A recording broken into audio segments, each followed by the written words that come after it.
What do the folks who built the pyramids, the people running a modern tech company, and, say, the masterminds behind a global supply chain all have in common? Well, it all boils down to one thing: management.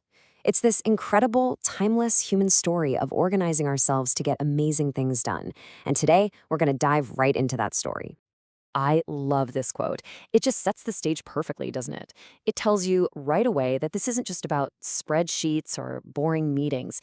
It's this huge, deep field of study that has literally shaped human history. So let's kick off our journey and go all the way back to the beginning. All right, so Section 1, Ancient Roots, Modern Rules. Look, to really get a handle on where management is headed, you first have to understand where it's been. And what you're going to see is that even though the tools have changed a lot, the basic challenge is they're as old as civilization itself. So let's dig in and see how those ancient roots grew into the rules we use today. Even the word management has its own amazing story. It's pretty cool, actually. It all starts with the Latin word for hand, manus. Super physical, right? Then it kind of morphed through Italian, where it meant to handle horses, and then into French, where it became the art of conducting. Finally, it lands in English with this much bigger, more abstract idea of organizing and supervising. That whole journey, from a physical action to a complex thought process, that pretty much mirrors the evolution of management itself. And you can see here how the practice of management grew right alongside the word.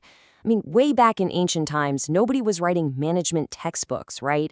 It was all about the practical, nitty-gritty work of organizing huge projects.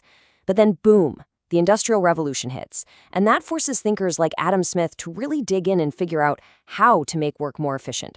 And that thinking, well, that leads directly to the first real formal schools of management in the 20th century. Okay, Section 2, From Cogs to Colleagues.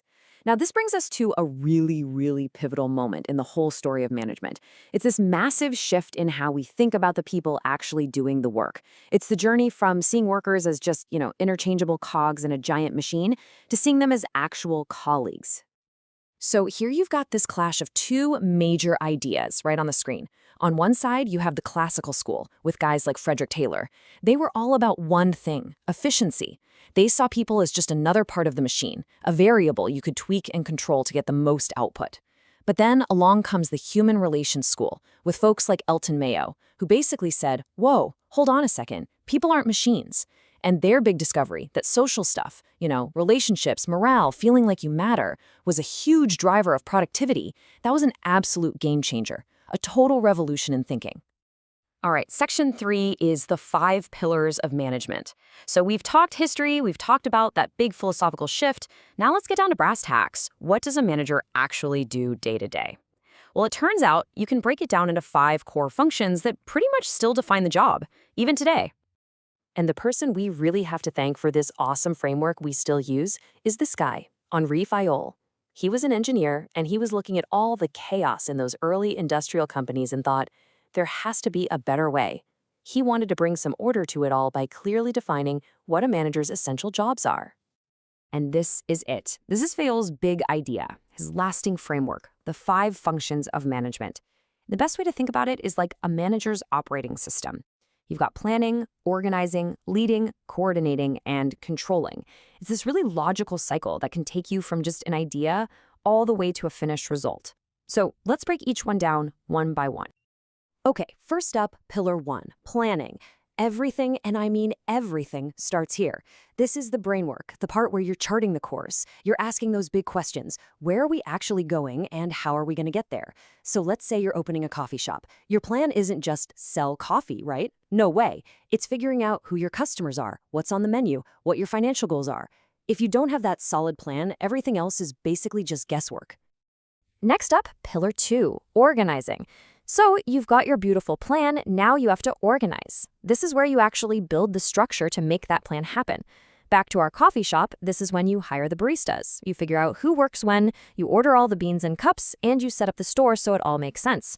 Organizing is what turns those abstract goals from your plan into a real concrete structure with clear roles and resources.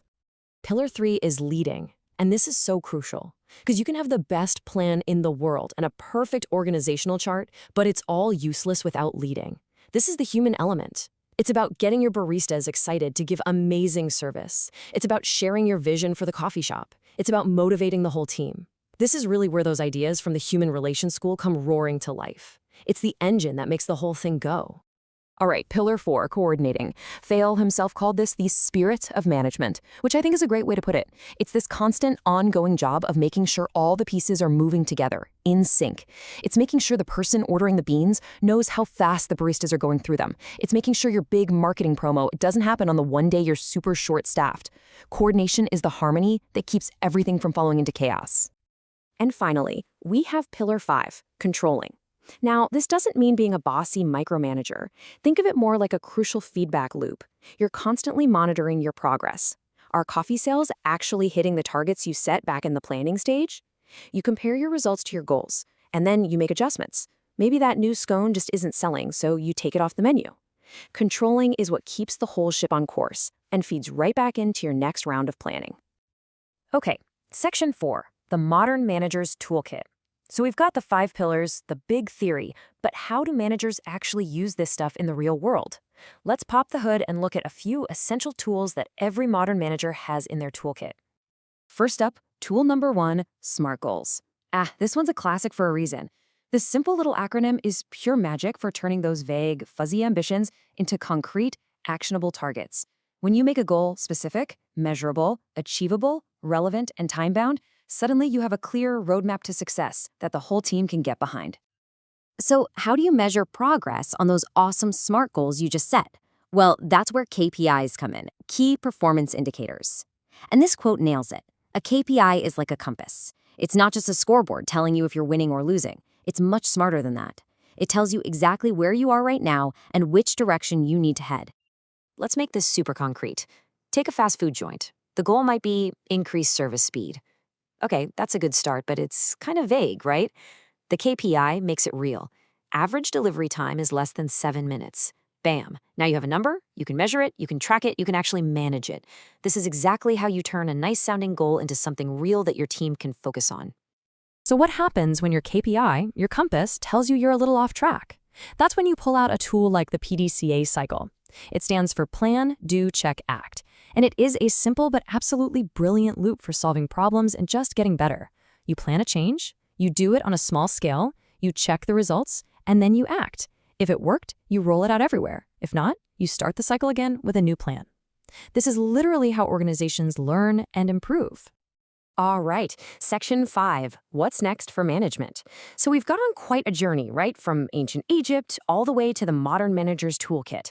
But here's the thing, management never, ever stands still. The story is far from over. So let's wrap things up by looking ahead at the challenges and changes that are coming our way. The world is just changing at lightning speed, and management has to evolve right along with it. The challenges today are way bigger than just those original 5 functions.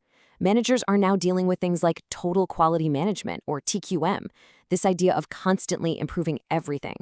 They're navigating constant change, treating knowledge like a critical asset. And of course, they're facing what might be the biggest shift of all, the rise of AI and how it's going to reshape literally everything we do.